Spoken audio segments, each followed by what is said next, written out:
Hello दोस्तों, राधे राधे। कैसे हो आप सभी? सर हम तो बड़े ही अच्छे हैं। आप बता दीजिए आप कैसे हो? बेटा मैं बताता हूँ, मैं बड़ा ही अच्छा हूँ। तो आज हम कर रहे हैं रैपिड रिवीजन किसकी? फाइनेंशियल स्टेटमेंट की। Financial statement and financial statement with adjustment. ठीक है बेटा, हमने फाइनेंशियल स्टेटमेंट में क्या सीखा कि सर हमारी फाइनेंशियल स्टेटमेंट या फाइनल अकाउंट हमारे क्या क्या हम उसमें प्रिपेयर करते हैं। बेटा उसमें सबसे पहले हम ट्रेडिंग अकाउंट बनाते हैं, देर आफ्टर हम प्रॉफिट एंड लॉस अकाउंट बनाते हैं, उसके बाद हम बैलेंस शीट बनाते हैं। ठीक है, और कई बार सर हमारी मिस्टेक रह जाती है, rectification of error like adjustment होती है, तो एडजस्टमेंट का भी हम ट्रीटमेंट करते हैं। ठीक है, सारी एडजस्टमेंट तो मैं आपको नहीं बताऊंगा, यहाँ पर मैं आपको मेन मेन एडजस्टमेंट बता दूंगा। लाइक आपको मैं बैड डेट की एडजस्टमेंट बता दूंगा, यहाँ पर good sale on approval basis ये वाली करवा दूंगा, और एक मैं आपको जो भी मेन एडजस्टमेंट है कौन सी वाली, डेफर्ड रेवेन्यू एक्सपेंडिचर, ये तीन एडजस्टमेंट बता दूंगा। बाकी बाकी तो चुल्लू मुल्लू एडजस्टमेंट है जिनको आपने जनरल एंट्री में भी किया था और एडजस्टमेंट के समय भी किया था। तो चलो ज्यादा समय ना वेस्ट करते हुए ये जो वाली बातें बताई हैं वो हम करते हैं। तो सर क्या होता है मैंने आपको बताया था कि आपकी प्रोसेस होती है सर, ये इस तरह की कोई प्रोसेस होती है। यहाँ पर माल मैन्युफैक्चर होता है और यहाँ पर माल सेल होता है। ठीक है, तो सर सेल से रिलेटेड सारे सारे एक्सपेंसेस और सर यहाँ पर सारे सारे expenses profit and loss account में चले जाएंगे। मैन्युफैक्चरिंग से रिलेटेड सारे सारे खर्चे कहाँ आएंगे सर? ट्रेडिंग अकाउंट में आ जाएंगे।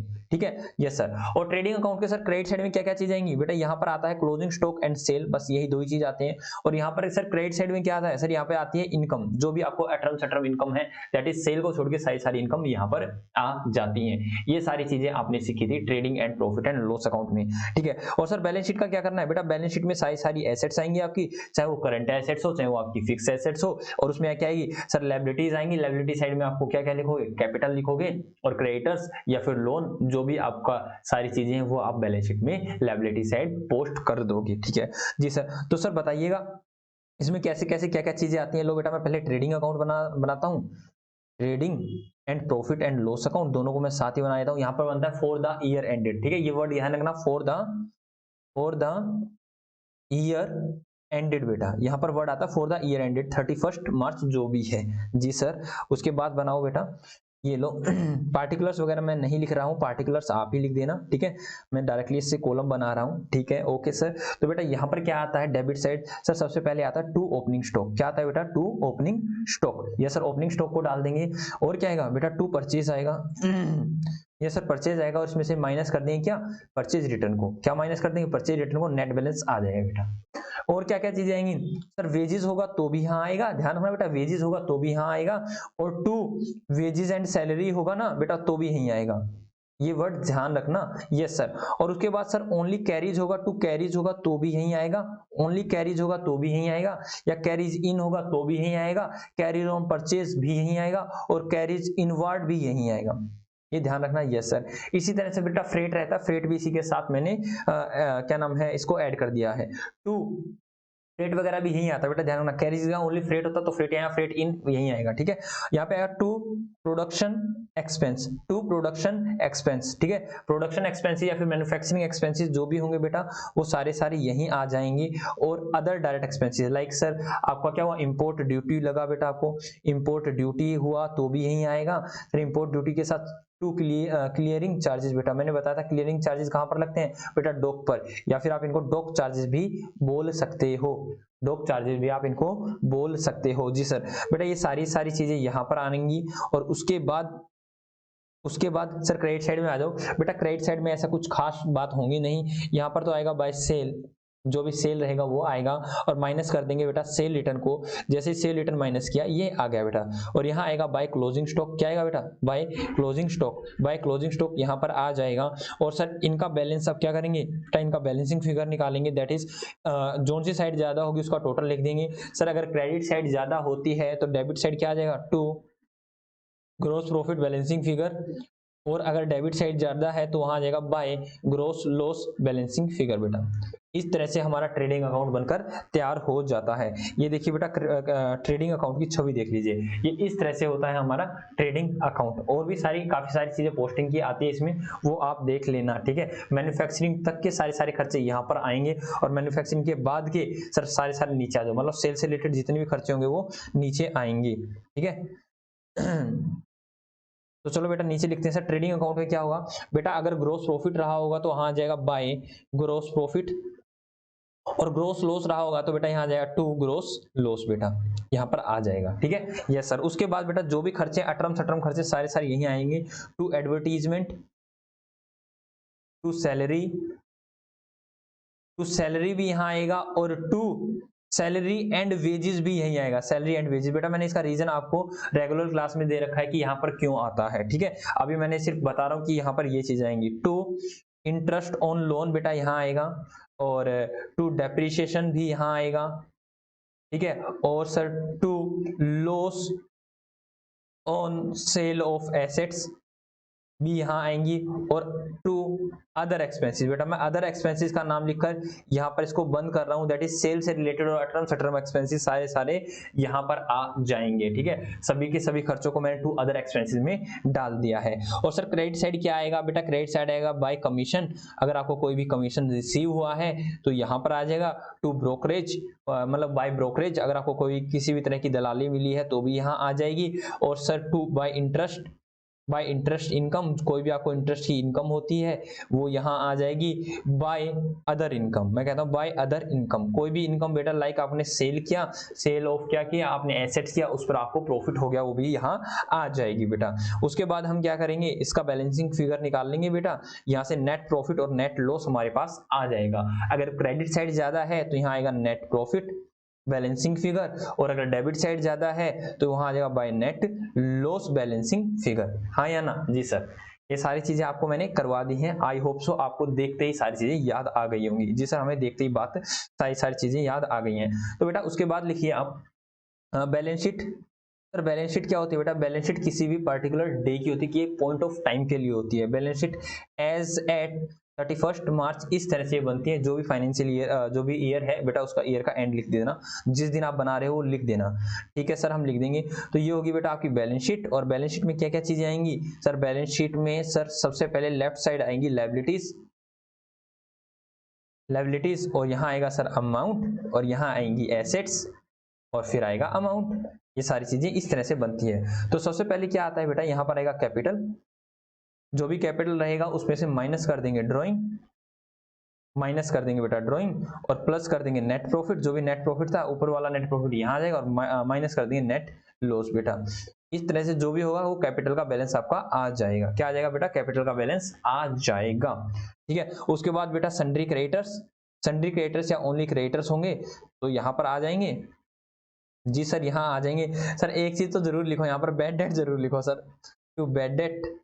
ठीक है, टू बैड डेट। ठीक है सर, बैड डेट का पूरा पूरा लिखवा दो ना, बैड डेट का पूरा पूरा लिखवा दो ना। लो बेटा बैड डेट का मैं पूरा पूरा यहाँ पे नहीं, अभी बैड डेट ही लिखवाया था, उसके बाद बैड डेट का मैं जो भी आपका पॉइंट रहेगा वो मैं नीचे लिखा दूंगा। टू नेट प्रॉफिट, मैं यहाँ पर यही लिखता हूँ बैड डेट ओनली। उसके बाद मैं आपको सारा सारा बैड डेट के बारे में मैं आपको नीचे अलग से लिखवा दूंगा सेपरेटली।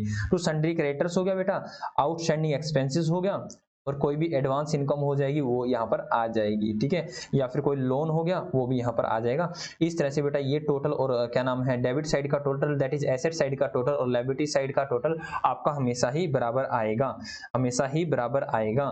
ये वाला टोटल भी बेटा बराबर आएगा। तो यहाँ क्या क्या आएगा बेटा, यहाँ पर आएगा कैश, कोई भी आपका कैश है यहाँ पर आएगा, कोई भी बैंक है तो यहाँ आ जाएगा बेटा। बैंक ओडी कहाँ आएगा सर, बैंक ओडी इस साइड आएगा, इस साइड आ जाएगा बैंक ओडी, मतलब बैंक का ओवरड्राफ्ट बैलेंस हमेशा ही लायबिलिटी साइड आता है। ठीक है, कैश हो गया, बैंक हो गया, कोई भी आपकी फिक्स एसेट है बेटा, मशीनरी वगैरह सारी चीजें यहाँ आएंगी, उसमें से डेप्रिसिएशन को हम लेस कर देंगे।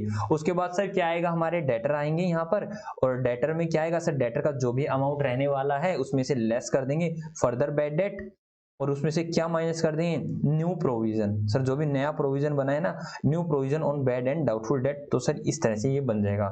और यहाँ पर कोई भी इन्वेस्टमेंट होगी वो बेटा इन्वेस्टमेंट आ जाएगी, और कोई भी एक्रूड इनकम होगी वो एक्रूड इनकम भी बेटा यहाँ पर आ जाएगी, और किसी भी तरह का प्रीपेड एक्सपेंस होगा बेटा, प्रीपेड एक्सपेंस भी यहाँ आ जाएगा।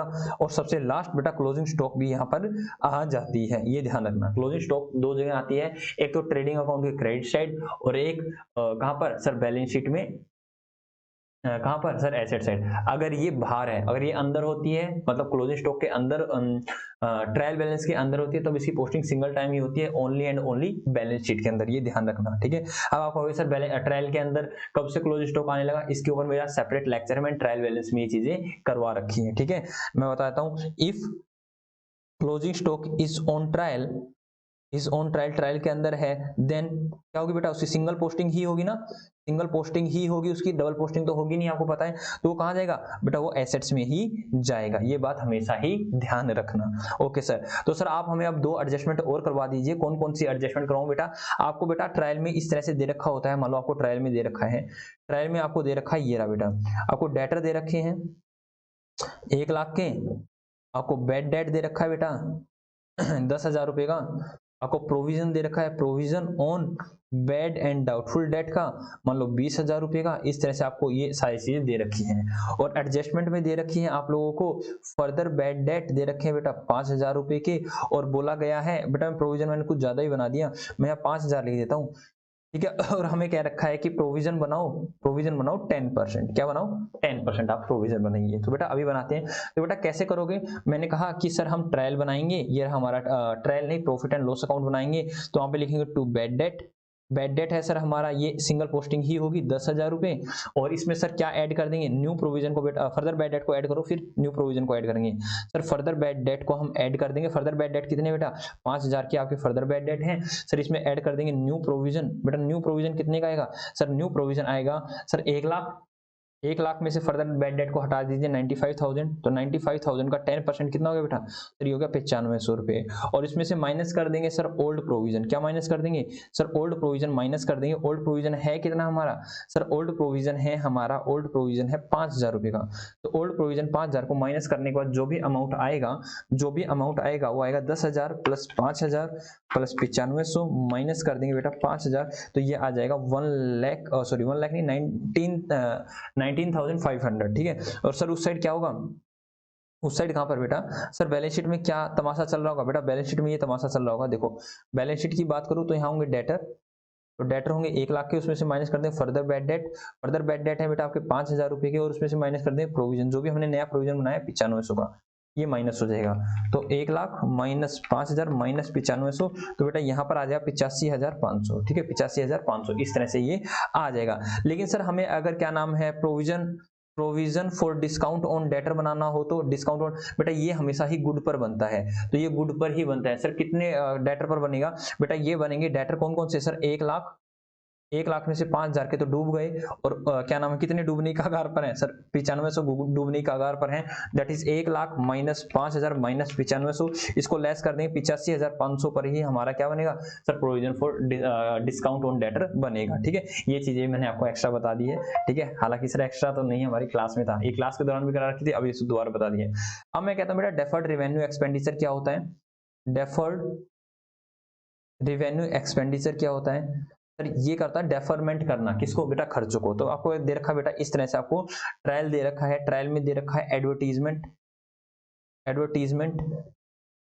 एक्सपेंस दे रखा है बेटा, लेट अस सपोज 10,000 रुपए का, और आपको एडजस्टमेंट दे दी, बेटा। एडजस्टमेंट सर किस चीज की दे दी हमें? एडजस्टमेंट बेटा आप लोगों को दे दी है, एडजस्टमेंट में आपको लोगों को बोल रखा है 1/4 of advertisement expense right of during the year. इसने कह रखा है कि क्या होता है सर, हम कई बार ऐसे खर्चे कर देते हैं जिनका बेनिफिट हमें आने वाले कई सालों में मिलने वाला है। तो हम क्या करते हैं सर, जितने सालों में हमें मिलने वाला है उनको ओवर द पीरियड स्प्रेड कर देते हैं, और करंट ईयर के खर्चे को, मतलब करंट ईयर के लिए जो है उसको करंट ईयर में डाल देते हैं, बाकी जो भी होगा उसको डेफर कर देते हैं और उसको हम एसेट साइड दिखा देते हैं। तो इसमें क्या होगा बेटा? इसमें प्रॉफिट एंड लॉस अकाउंट होगा, और ये हो गया बेटा डेफरमेंट। क्या करेंगे सर? डेफरमेंट के लिए हम 1/4 तो यहाँ करेंगे to advertisement expense, to advertisement expense 10,000 divided by 4, तो यहाँ पे आएगा बेटा 2500 रुपया। और क्या नाम है बैलेंस शीट में आ जाएगा सर, बैलेंस शीट में आएगा एडवर्टीजमेंट एक्सपेंस अकाउंट, तो यहाँ आ जाएगा सर 7500 रुपया। बेटा मैं आपको एक बड़ी अच्छी बात बताऊं, आज के समय में कोई भी खर्चा आप डेफर नहीं कर सकते। आज के समय में कोई भी, हालांकि ये चीजें आपकी 12th क्लास में जरूर है, लेकिन आप आगे आके जब आप आफ्टर 12th आओगे तो आप देखोगे कि आपको डेफर्ड रेवेन्यू एक्सपेंडिचर नाम की चीजें दिखेंगी ही नहीं, ठीक है। तो फिर भी ठीक है, अभी आप 12th में हो तो आप इसको समझिए, आप बड़े ही सौभाग्यशाली बच्चे हो कि आप इस चीज को पढ़ रहे हो, ठीक है। आफ्टर 12th आपको ये कंसेप्ट पढ़ने को ही नहीं मिलेगा, ठीक है। तो 12th में इसको बेटा गले लगा के पढ़ो, इसको हे टॉपिक तो बाद में हमें दिखेगा नहीं, ठीक है, अभी हम तेरे को समझ लेते हैं, ठीक है। ओके, तो उसके बाद मैंने कहा था बेटा, आपको मैंने कहा था कि गुड्स, एक होता है goods sale on approval basis बेटा, अप्रूवल बेसिस या फिर रिटर्न बेसिस, ठीक है, अप्रूवल बेसिस। तो मैंने कहा था कि कई बार क्या होता है सर 31 मार्च तक, मतलब जब भी हम अकाउंटिंग पीरियड को हम क्या नाम है सर, अकाउंटिंग पीरियड के लिए खाते बनाते हैं, जब हम अपने अकाउंट्स को क्लोज करते हैं, जब भी हम अपने अकाउंट्स को क्लोज करते हैं तो सर हम क्या करते हैं 31 तारीख को हम profit and loss account, trading and profit and loss account and balance sheet बनाते हैं, ठीक है सर। ये सारी चीजें बनाते हैं तो हमें क्या करना होता है उस दिन हमें अपनी सारी सेल परचेज सब कुछ लिखना होता है। लेकिन जब तक हमारे पास कोई सी भी तरह की जो भी हमने कोई गुड्स को सेल कर रखा था, ध्यान सुना बेटा, सेल कर रखा था 1 लाख रुपए का, उसकी कॉस्ट थी बेटा 90,000 रुपए, लेकिन 31 मार्च तक हमारे पास उसका अप्रूवल नहीं आया, उनकी कंसेंट नहीं आई है, कस्टमर ने हमें कॉल करके या फिर आकर नहीं बताया कि मैं ये माल खरीद रहा हूं या नहीं खरीद रहा हूं, तो हमें इसकी क्या एडजस्टमेंट करनी पड़ेगी बेटा। देखो ये होगा ट्रेडिंग अकाउंट, ये हो गया ट्रेडिंग अकाउंट। तो सर हमें क्या क्या करना पड़ेगा बेटा, ट्रेडिंग अकाउंट में क्या होता है सर, यहाँ पे होता है बाय सेल, तो बाय सेल में जो भी अमाउंट रहेगा उसमें से माइनस कर देंगे सेल ऑन अप्रूवल बेसिस के लिए, हम इसमें से 1 लाख रुपए घटा देंगे बेटा, 1 लाख रुपए यहाँ से घटा देंगे।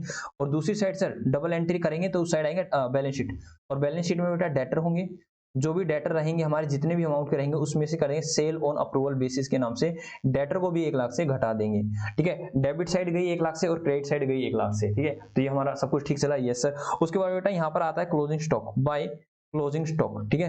क्लोजिंग स्टॉक को बढ़ा देंगे, जो भी हमारा क्लोजिंग स्टॉक रहेगा उसको बढ़ा देंगे सेल ऑन अप्रूवल बेसिस के हिसाब से, सर उसको 90,000 से बढ़ा देंगे। क्यों? क्योंकि सर हम अपने हमारी किताबों में जो भी रिकॉर्ड करते हैं वो कॉस्ट पर रिकॉर्ड करते हैं, और क्या करेंगे बेटा वहां पर भी क्लोजिंग स्टॉक आएगा और उसको भी क्लोजिंग स्टॉक को हम कितने से बढ़ा देंगे sir, sale on approval basis के नाम से, उसको भी हम 90,000 से बढ़ा देंगे, ठीक है। तो डबल एंट्री सिस्टम बेटा, क्रेडिट किया 1 लाख से, डेबिट किया 1 लाख से, क्रेडिट साइड 90,000, डेबिट साइड 90,000, सब कुछ ओके चल रहा है, ठीक है, यस सर। और एक बात और बतानी है मेरे को, आप ध्यान को बेटा 31 मार्च को मैंने ओपनिंग एंट्री आपको करा रखी है, 1/4 को क्या ओपनिंग एंट्री होती है, जनरल एंट्री में कराई थी, याद आ रहा है? यस सर याद आ रहा है। जो भी डेटर होते थे उसको डेबिट करते थे, जितनी भी एसेट होती थी उनको डेबिट करते थे और कैपिटल को क्रेडिट करते थे, ठीक है। और कई बार सर बैलेंसिंग फिगर भी कैपिटल आ जाता था, बैलेंसिंग फिगर गुडविल भी आ जाता था। सर उस समय आपने कहा था कि मैं क्लोजिंग एंट्री भी कराऊंगा, बेटा क्लोजिंग एंट्री आज वो समय आ गया है कि आप क्लोजिंग एंट्री समझो। बेटा क्लोजिंग एंट्री क्या होती है, जो भी आप एंट्रियां जब 31 मार्च को करते हो, हाँ सर 31 मार्च को करते हैं, कौन सी, ट्रेडिंग अकाउंट में डालने वाली, तो ट्रेडिंग अकाउंट को क्या करते हो sir, trading account debit to purchase account to opening stock to wages and to other direct expenses, ये करते हो ना, ये क्लोजिंग एंट्री होती है। उसके बाद आप क्रेडिट साइड वाले आइटम को करते हो, sale account debit, closing stock account debit to trading account, ये सारी क्लोजिंग एंट्री है। उसके बाद आप प्रॉफिट एंड लॉस अकाउंट में जाते हो तो करते हो profit and loss account debit to depreciation to bad debt to salaries, ये सारी चीजें करते हो, ये क्लोजिंग एंट्री ही होती है। मतलब 31 मार्च को जो एंट्री की जाती है वो क्लोजिंग एंट्री, और 1 अप्रैल को जो एंट्री की जाती है वो ओपनिंग एंट्री, ठीक है। तो बेटा ये था आपका पूरा सार आपका फाइनेंशियल स्टेटमेंट का, फाइनेंशियल स्टेटमेंट विद और विदाउट एडजस्टमेंट, मैंने दोनों ही आपको एक क्विक रिवीजन दे दी है। समय हमें मात्र 18 मिनट लगी हैं। आई होप सो बेटा आपको पूरा फाइनेंशियल स्टेटमेंट एक तरह से गो थ्रू हो गया है इस 18 मिनट की वीडियो में, ठीक है बेटा। ओके, राधे राधे, राधे रानी कृपा हम सभी पर यूं ही बनी रहे, इन्हीं मनोकामनाओं के साथ जाते हैं हम, टाटा बाय बाय। एक चीज करवा रहा हूं आप लोगों को ड्यूरिंग द क्लास, आप लोगों को क्लास में पढ़ा रहा हूं hand written notes, example, question, फिर उसके बाद भी बच्चा इतनी बड़ी वीडियो नहीं देख सकता, एक बार आपने देख ली उसके बाद आप रैपिड रिवीजन देखो, आपके सारे के सारे कंसेप्ट यूं हो जाएंगे। एग्जाम में बच्चा सोचता है कि मैं कैसे इसको रिवाइज करूं, रैपिड रिवीजन देखो और गो थ्रू करो, जोन से आपने सेलेक्टेड क्वेश्चन को सेलेक्ट कर रखा है कि मेरे को ये देखने हैं, ठीक है। ओके बेटा, राधे राधे, बाय बाय, टाटा।